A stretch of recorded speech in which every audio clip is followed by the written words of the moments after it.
آپ سے اہم بات یہ کہہ رہا ہوں کہ اب جب جلسہ ختم ہو کے یہاں سے آپ نکلیں گے،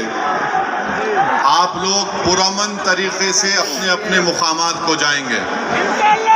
آپ جھنڈے لہراتے ہوئے نہیں جائیں گے، صبر و تحمل کا مظاہرہ کرتے ہوئے سرزمین حیدرآباد کے امن کو اور مضبوط کرتے ہوئے آپ یہاں سے جائیں گے نا آرام سے انشاءاللہ۔ اور گھر کو جا کے بیٹھنا نہیں، عشاء کی نماز گول نہیں کرنا، عشاء پڑھنا ہے میرے کو بھی اور آپ کو بھی، تو عشاء بھی پڑھیں گے نا آپ۔ اب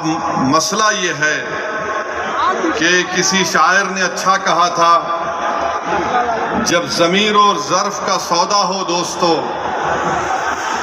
جب ضمیر و ظرف کا سودا ہو دوستو، قائم رہو حسین کے انکار کی طرح۔ میں آپ کو یہ بتانا ضروری سمجھتا ہوں کہ اس قانون کے خلاف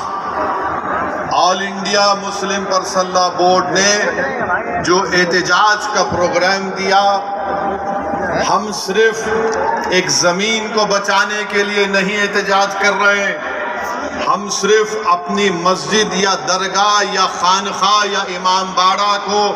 بچانے کے لیے احتجاج نہیں کر رہے، ہم صرف اپنے قبرستانوں کو یا عیدگاہ کو بچانے کے لیے احتجاج نہیں کر رہے، ہم احتجاج اس لیے کر رہے ہیں کہ جو سیاسی طاقتیں آج اس ملک پر حکمران ہیں وہ ہم کو مٹانا چاہتے ہیں،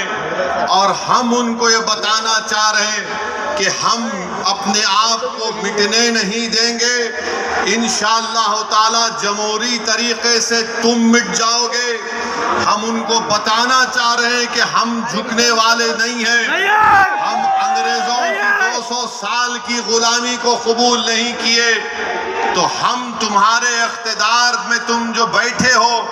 اور تم ایسے قانون بنا رہے ہو جو ہمارے آئین اور سمویدھان کے فنڈامنٹل رائٹ کے خلاف ہے۔ میں نے پارلیمنٹ میں اس قانون کو پھاڑا تو صرف اپنے طور پر نہیں پھاڑا بلکہ بھارت کے غیور تمام ہندوستانیوں کی طرف سے اس قانون کو پھاڑا، جو ہندو بھی ہیں، مسلمان بھی ہیں، سکھ بھی ہیں، عیسائی بھی ہیں، جو آج بھی اس ملک کی خوبصورتی کو پہچانتے ہیں۔ بھارت کی خوبصورتی اس کا اتحاد ہے،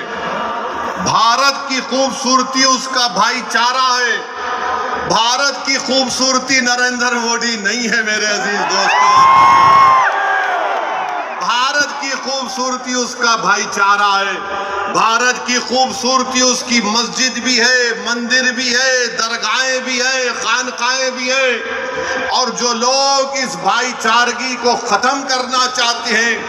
وہ بھارت کو کمزور کر رہے ہیں۔ تو ہمارا احتجاج اس لیے بھی ہے کہ وہ لوگ جو ہم کو صف ہستی سے مٹانا چاہتے ہیں، ہم ان کو پیغام دینا چاہتے ہیں کہ ہم مٹنے والے نہیں ہیں۔ میں بار بار کہہ چکا ہوں، جب تک ہم دنیا میں زندہ ہے قیامت نہیں آئے گی، جس دن ہم چلے جائیں گے سور پھونکا جائے گا، یاد رکھو۔ اور اگر بی جے پی یہ سمجھ رہی ہے کہ انہوں نے 2014 میں اقتدار پر آئے تو پہلے ٹرپل طلاق کا ایسا قانون بنایا جو مسلم خواتین کے خلاف بنایا، پھر اس کے بعد انہوں نے CAA کا قانون مذہب کی بنیاد پر بنایا، پھر اس کے بعد انہوں نے UAPA کے قانون کو گندے طریقے سے اس کو اور طاقتور بنا دیا، پھر اس کے بعد انہوں نے مذہب تبدیلی کا قانون اپنی بی جے پی جہاں پر اقتدار میں ریاست میں بنایا، پھر اب وہ یونیفارم سول کوڈ بنانے کی بات کر رہے ہیں۔ 11 سال سے نریندر مودی صرف مسلمانوں کی مذہبی شناخت پر حملہ کر رہے ہیں، 11 سال سے نریندر مودی صرف مسلمانوں کی مسجدوں کو چھیننے کی کوشش کر رہے ہیں، 11 سال سے نریندر مودی مسلم خواتین کو طاقتور بنانے کے بجائے ان کے سروں سے حجاب کو چھین رہے ہیں۔ 11 سال سے نریندر مودی بلڈوزروں کے ذریعے سب سے زیادہ دلت اور مسلمانوں کے گھروں کو توڑ دیا۔ اب یونیفارم سول کوڈ کے نام پر ہماری شریعت کو ہم سے چھیننا چاہتے ہیں۔ وہ شریعت جو شریعت اپلیکیشن ایکٹ 1937 ہے، جب سمویدھان بن رہا تھا تو بابا صاحب امبیڈکر نے کہا تھا کہ شریعت اپلیکیشن ایکٹ برقرار رہے گا، مگر آج نریندر مودی یہ سمجھتے ہیں کہ میں بابا صاحب امبیڈکر سے بڑا دور اندیش ہوں۔ مسٹر مودی، آپ امبیڈکر کے پیر کی دھول بھی نہیں ہے اس بات۔ میرے عزیز دوستوں اور بزرگوں، اور دوسری بات یہ ہے، میں آپ سے کہہ رہا ہوں کہ اپنے صفوں میں اتحاد کو مضبوط رکھیے۔ یہ لڑائی جو آپ اور ہم مل کر اپنے دیگر سیکولر ہندو بھائیوں کے ساتھ، سکھ بھائیوں کے ساتھ لڑ رہے ہیں، یاد رکھو بی جے پی سنگھ پریوار ہمارے صفوں سے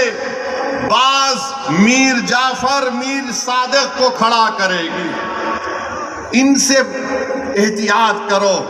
مگر آج معلوم ہوا کہ جعفر پاشا میں کشف و کرامات کی۔ مجھے ابھی کسی نے واٹس ایپ پر بھی جایا کہ جو اس وفد کی قانون کی تائید میں آ رہے ہیں،